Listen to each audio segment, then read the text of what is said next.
नमस्कार दोस्तों, एक और वीडियो में आपका स्वागत है। इस वीडियो में हम अनुपात और समानुपात के क्वेश्चन सॉल्व करेंगे। तो चलिए वीडियो को शुरू करते हैं। पहला क्वेश्चन लिखा हुआ है, यदि 2p equal to 3q equal to 4r equal to 5s है तो p अनुपात q अनुपात r अनुपात s का मान ज्ञात कीजिए। तो हमारे पास दिया हुआ है 2p equal to 3q equal to 4r equal to 5s, ये दिया हुआ है।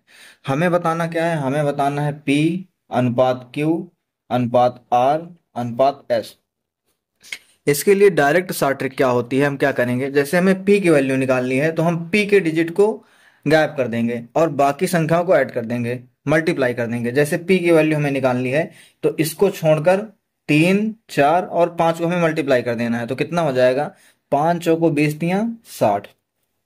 अनुपात क्यू की वैल्यू निकालनी है तो क्यू के साथ में जो नंबर इसको हम हाइड कर देंगे, बाकी को मल्टीप्लाई कर देंगे। तो 2, 4 और 5 को मल्टीप्लाई करेंगे तो 2 चौको 8, 8 पंच 40। अनुपात आर की वैल्यू निकालने के लिए सेम वैसा करेंगे, 4 को हाइड कर देंगे, 2 तियां 6, 6 पंचे 30 हो जाएगा। फिर से अनुपात लगेगा। एस की वैल्यू निकालने के लिए भी 5 को हाइड कर देंगे, 4 तियां 12, 12 दूनी 24 आ जाएगा। ये हो जाएगी पी क्यू आर एस के अनुपात की वैल्यू। अब इसको हम कैलकुलेट कर सकते हैं, थोड़ा और सॉल्व कर सकते हैं। 2 से सभी को काटेंगे तो 30 आ जाएगा। अनुपात 2 से इसको काटेंगे 20 आ जाएगा। ये 15 हो जाएगा और ये 12 हो जाएगा। ये हमारे क्वेश्चन का आंसर हो जाएगा। पी अनुपात क्यू अनुपात आर अनुपात एस की वैल्यू हो जाएगी।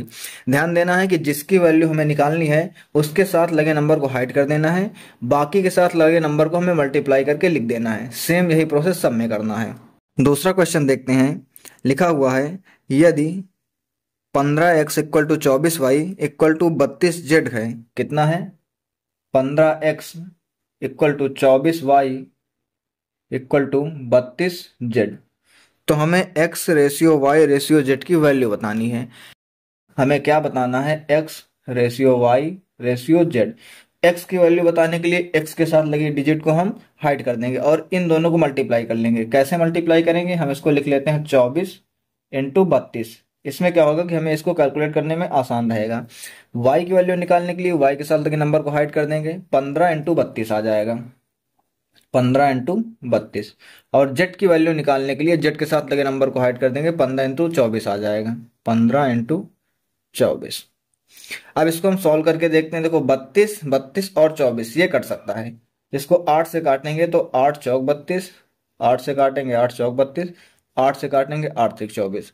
अब कोई चीज कट सकती है, अभी 3 से कट जाएगा। देखो 3 एकम 3, 3 पचे 15 और 3 अठे 24।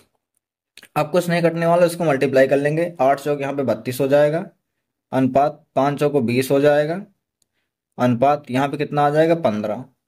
ठीक है, 32 रेशियो 20 रेशियो 15, ये क्या हो जाएगा, इस क्वेश्चन का आंसर हो जाएगा।